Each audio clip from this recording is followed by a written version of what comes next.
को हमारे इस ऑनलाइन प्लेटफॉर्म पर आपका हार्दिक अभिनंदन। तो आज मैं विनोद सरण आपको जो कि संख्या पद्धति का हमारा जो फर्स्ट पार्ट है वो आपको बताएंगे।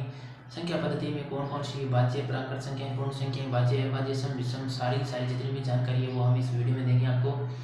तो उम्मीद है कि ये वीडियो क्लास आपको बहुत अच्छी लगेगी। तो चलिए शुरुआत करते हैं। संख्या पद्धति होती क्या है? मैन रूप से ये कि किसी स्थान की वो एक संख्या है, स्थानीय मान भी कह सकते हैं। कोई भी अंक ले लेते हैं सारे के सारे, इन अंकों का कोई भी नियत एक फिक्स निश्चित मान होता है। 0 से लेकर 9 तक संख्या होती है, वो सारी की सारी क्या होती है? कोई भी संख्या होती है। 0 से लेकर 1 2 3 4 5 6 7 8 9 मुख्य रूप से ये इतने अंक होते हैं। मुख्य रूप से इतने ही अंक होते हैं और इन्हीं अंकों को हम पढ़ते हैं। पूरी की पूरी जो कि हमारी गिनती होती है उसमें हम क्या करते हैं? इन्हीं अंकों को पढ़ते हैं और इन्हीं अंकों से आपस में मिलाकर हम कितने ही अंक बनाए जा सकते हैं। तो 0 से लेकर अनंत तक लास्ट में, यानी कि आगे चलते रहेंगे, कहाँ तक चलेंगे? अनंत तक चलेंगे। लेकिन शुरुआत में मुख्य रूप से जो अंक होते हैं वो 0 से लेकर 9 तक ही होते हैं। अब इन्हीं में हमारी जो पद्धति है वो मुख्य रूप से कितनी होती है? 3 प्रकार की पद्धति होती है संख्या पद्धति की।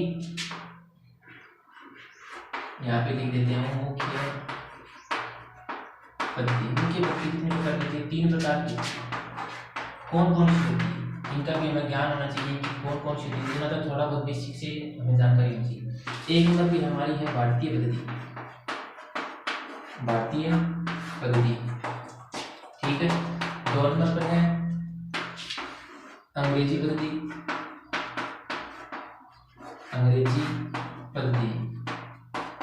फिर 3 नंबर पर है हमारी रोमन संख्या, रोमन पद्धति बोल सकते हैं इसको, रोमन पद्धति।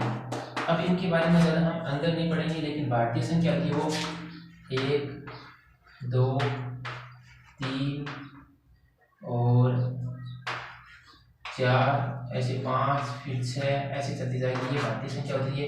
और अंग्रेजी में वाला जो नॉर्मल होती है, और ये जो रोमन संख्या वो हम 1 2 3 इसको रोमन संख्या लिखते हैं। ये हमारी 3 पद्धतियाँ होती है और ये 3 पद्धतियों को हम नॉर्मल से पढ़ते हैं। इन 3 पद्धतियों के बाद में हम आगे अगर हम जो हमारे जो कंपटीशन एग्जाम है या फिर जो हमारे लिए जरूरी है उनके बारे में पढ़ना शुरू करेंगे। तो देखिए शुरुआत करते हैं कि संख्या की तो कौन कौन सी टाइप से होती पूछे जाते हैं। एक तो होती है जो पूर्ण संख्या होती है। पहले हम पढ़ते हैं प्राकृत संख्या। एक नंबर में हम पढ़ते हैं प्राकृत संख्याएं। अब ये प्राकृत संख्याएं जो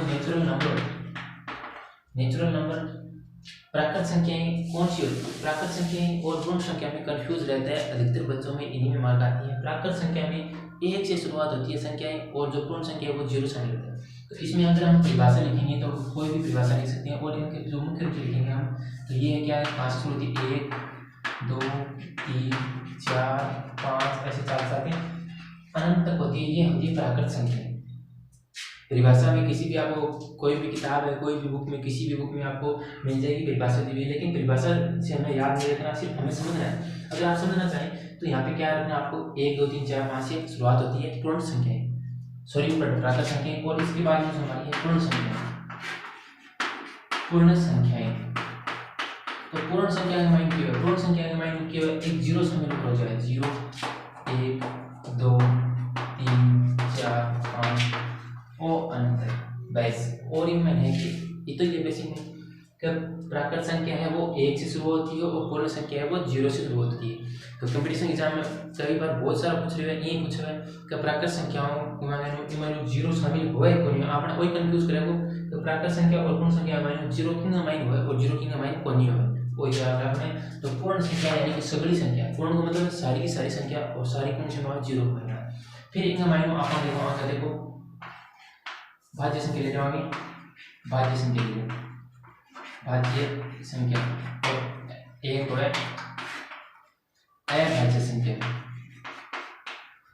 अभाज्य संख्या। इनकी खान थोड़ी बहुत परिभाषा की जरूरत पड़ सकती है, इनको परिभाषा याद रखोगा ना, चलिए याद रहेगा नहीं। अभाज्य मन कर देखो।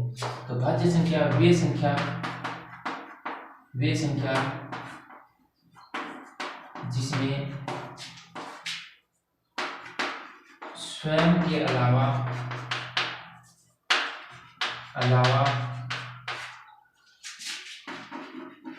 किसी दूसरी संख्या का भी भाग जाए, का भी भाग जाए, बस आ याद रखनी होगी। और इनका मायने नहीं जाए भाज्य में हो। तो चलो इनका मायने उदाहरण देख लें। उदाहरण क्या है? वे संख्या जिसमें स्वयं के अलावा किसी दूसरी संख्या का भाग जाए, खुद के अलावा किसी और संख्या को भाग जाए।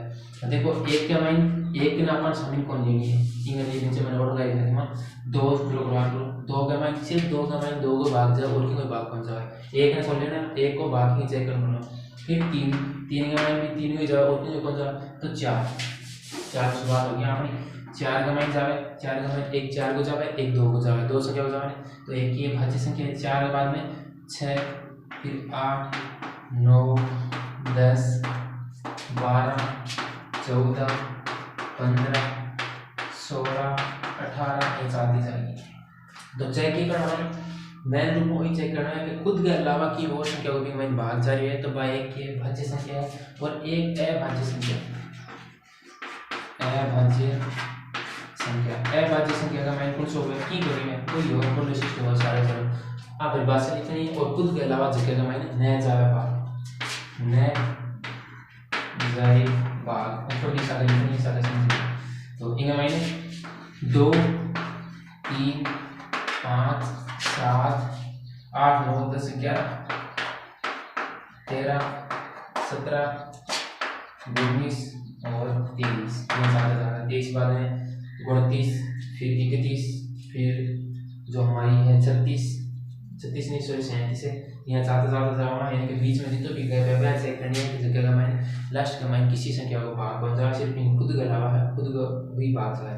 अब इनमें मैंने एक नोट लगाई लिखना है नीचे, एक न तो भाज्य है, भाज्य का मैंने शामिल है, और न ही अभाज्य है। अब आगे थोड़ा सा नहीं यानी कि थोड़ा सा ध्यान रखना पड़ेगा, मैं क्या ध्यान रखना पड़ेगा वो बता रहे हैं। तो याद करना है एक ऑप्शन शॉर्ट यहाँ पे लिखना चाहता हूँ लिख सकते प्राकृत संख्या 1 को शुरुआत हुआ, पूर्ण संख्या 0 शुरुआत हुआ, और भाज्य संख्या पूर्ण हुआ जगह का मैंने खुद के अलावा कि और संख्या को भी भाग जावे। 4 का मैंने 4 को जावे, 2 को जावे, 6 का मैंने 2 को जावे, 3 को भी जावे और 6 को भी जावे, 3 संख्या हो जाएगा। 8 का मैंने 2 को जावे, 4 को जावे, 8 को जावे, ये चेक करना है। भाज्य संख्या और अभाज्य संख्या जगह का मैंने खुद के अलावा कोई सी संख्या को भाग लिया जाए, चाहे 2 का मैंने 2 को जावे और 3 को जावे, 3, 5, 6, 5, 7, 11, 13, 17, 19, 23 आगे।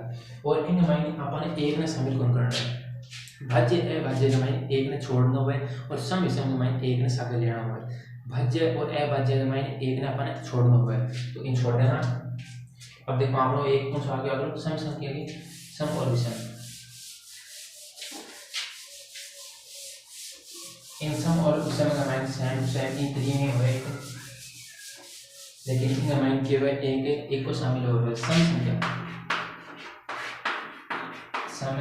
संख्या 2 से विभाजित संख्या, यानी कि जगह का मायने 2 को भाग जावे सारी की सारी केवल 2 से विभाजित संख्या, जगह का मायने 2 को भाग जावे सारी की सारी सम हो। 2, 4, 6, 8, 10, 12, 14, 16, 18, 20 या ज़्यादा जाना है। तो सारी ये सम है। सम का मतलब जगह का मैंने 2 को भाग जा रहा है। और अब विषम, तो विषम को भी क्या होना चाहिए, तो विषम को चाहिए विषम संख्या।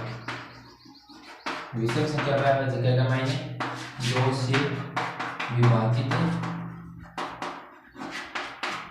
नहीं होने वाली संख्या, नहीं होने वाली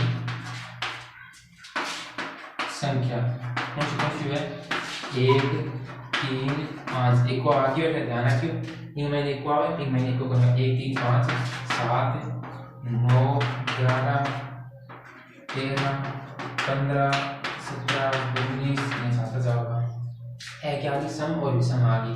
सम मतलब 2 का मैंने भाग जाना वाली संख्या सारी और विषम का मैंने जगह का मैंने बैठो शोर देख लियो। कई बार बहुत सारा कंपटीशन एग्जाम था तो जगह का मैंने मैथ सब्जेक्ट था कि मैं तो कंपटीशन एग्जाम बहुत बार पूछी जा चुके हैं। एक तो नाम आने को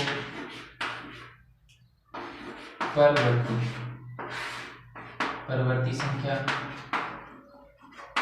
और एक नाम है पूर्ववर्ती संख्या। पूर्ववर्ती संख्या इनको खोला लगेगा। और पूर्ववर्ती संख्या बहुत इंपॉर्टेंट टॉपिक है। इम्पोर्टेंट क्यों है कि कंपटीशन एग्जाम में में छोटी छोटी संख्या पूछ रही है। हमारे दिन में 5 6 7 और इनमें ले लो 5 6 7 एक बार आई संख्या लेगी संख्या परवर्ती और पूर्ववर्ती नाम में पढ़नो तो की कोई नहीं, मैथ का मैं तो बिल्कुल पढ़नो की कोई नहीं है, सिर्फ सारा सारा शब्द का मैं नहीं सारा सारा हल हुआ। परवर्ती छोड़ दो, पूर्ववर्ती। पूर्व का मतलब क्या है? आपने जगह पूर्व आपने नाम निकाल लो, पूर्वज निकाल लो, या फिर समझना चाहो तो पूर्व का मतलब क्या है? पहले। पूर्व का मतलब क्या है? पहले, यानी कि पहली संख्या। पूर्व पहली संख्या। पहली संख्या कौन सी है? ठीक है, मैंने 566 है। परवर्ती नाम है। परवर्ती आप दोनों में याद रखो तो पर याद रखो और इनको क्या हो जाओ 568, यानी परवर्ती का मतलब है आगे संख्या और पूर्ववर्ती मतलब है पहली संख्या। और यहाँ भी कोई सा उदाहरण दे रही मैंने 3 6 7 यहाँ दे दिया और अगर से मैं दे बताओ पूर्ववर्ती संख्या कौन सी है? इनमें कौन सी है? 3 6 7 7 और इनमें मैंने पूछ लिया है 36 38 परवर्ती संख्या। तो 36 से 38 तक परवर्ती मतलब है जो आगे संख्या, तो आगे संख्या आ रही है। तो परवर्ती और पूर्ववर्ती में वो याद रखना, ठीक है।